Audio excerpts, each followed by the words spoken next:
So here's a preview of the sound we're making today.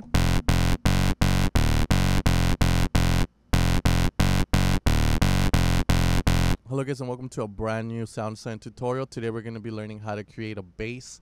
It's going to be a progressive house bass meant for modern progressive house. So the bass might sound a very bit dull, or in the preview that I'm probably going to put in the beginning of the video, it might have sounded a bit dull, not full. And that's because most of the modern progressive house basses, and I'm talking about the melodic kind, they're not that driven because you don't want to take away attention from the leads that are playing. And a lot of times the center of attention has been the leads like Tokyo by Night and so forth, Payback. So the bass is meant to be there to cover the lower frequency, and you also try to give it kind of like a metallic, not metallic, but a dull kind of sound, which we will achieve with a bandpass filter. So let's get started. So the most popular basses wavetables to use for your bass line is always going to be a saw or honestly it's always going to be a saw or a square. A lot of times you can also get away with using Q poles and the H poles, but the square is a bit more kind of deep house-ish to me in my opinion, but it's usable. But saw is going to be the most popular out of all of them, so we're going to be utilizing a saw for this tutorial. We're going to put the voices at 3, which in essence is going to pretty much just make its three saw waves come out of this oscillator.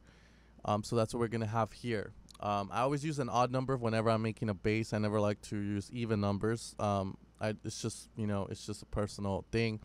But it does change the way your sound sounds whenever you go to 4 or 6 to your even numbers versus your odd numbers like 1, 3, and 5.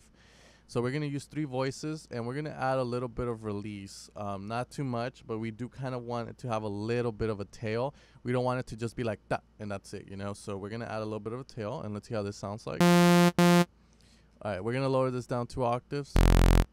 Maybe 1. 1 should be fine. There we go. Okay, so now what we're going to do in oscillator A2 is make the sub for it. A lot of the times you buy these patches and they give you the bass.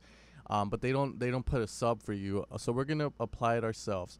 Now, the only reason you wouldn't want to put a sub is because you're gonna distort via silent 1, which is what I'm gonna do as well. But I like to use the sine wave because it reinforces the sound a lot better. So we're gonna just put 1 voice, and we're gonna put this down 2 octaves. So you can hear we already have that sub there.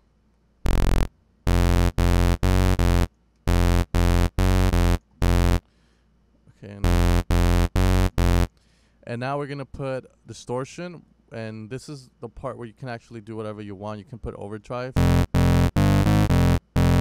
fold back, or clip. Decimate and bit crusher don't really help much. They don't really do much to the sound for these type of sounds, but they work wonders with leads and plucks. So we're going to be using the fold back, which is going to it's going to make it sound like someone put a low pass over it, and it's just going to make it sound a little bit more dirtier.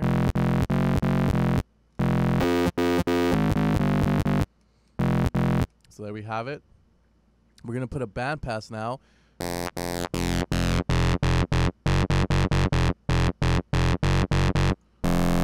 12 dB. We're going to increase the drive a bit, which in essence is going to let the bandpass target a bigger frequency than just a minimal frequency, and maybe some resonance. And there we have it. So now once we have that, let's add a pitch AB to the right just to make it a little bit punchy. There we go. And then if we wanted to, we could add maybe some,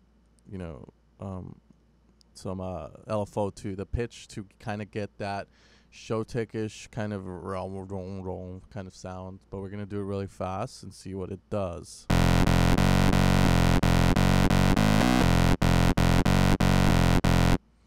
we go. Let's kind of lower this a bit to be more minimalistic.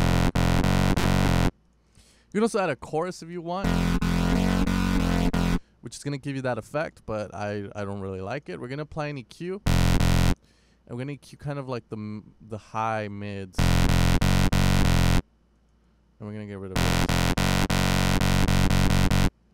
Nah, we'll just leave it like that. And yeah, it should be fine. So right now what's happening here is we have our treble being increased at this frequency, and we have our bass being increased at the bass frequency of 110 hertz. Then once we have that, we can add a bit of compression. Your ratio is going to decide by what value it's going to get reduced. So for any 3.33 dB that goes over your threshold, it will get reduced to 1 dB. So that's what the ratio is saying in our threshold. Our attack decides how long it takes for the compressor to kick in. So let's say you want to conserve the punch in the beginning, like that. Then we make our attack a tad bit higher.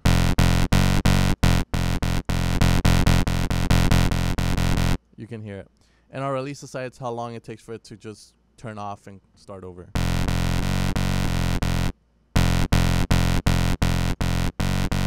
So I'm going to leave my attack very low because I don't want it to be that punchy. Like, I still want the punch, but I kind of want it to be compressed together so it doesn't sound like a dan and then, like, you know, just like fucking ruins your fucking mixing. All right, so once we have that, we can apply a mod wheel if you choose to desire, and we can do it to the mod cutoff AB.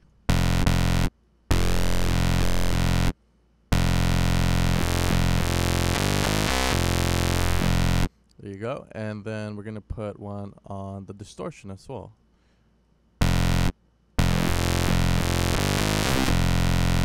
For it to turn off, actually. And there we have it.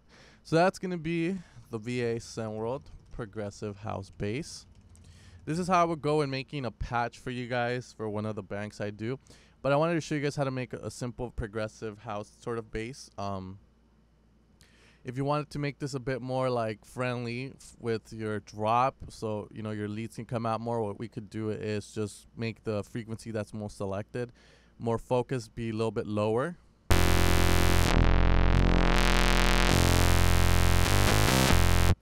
Or we could do this, is get an EQ and just get rid of the highs of it. So pretty much like that. So there we have it, guys. Hopefully you guys can use this bass for your productions, and I hope you guys enjoyed this tutorial.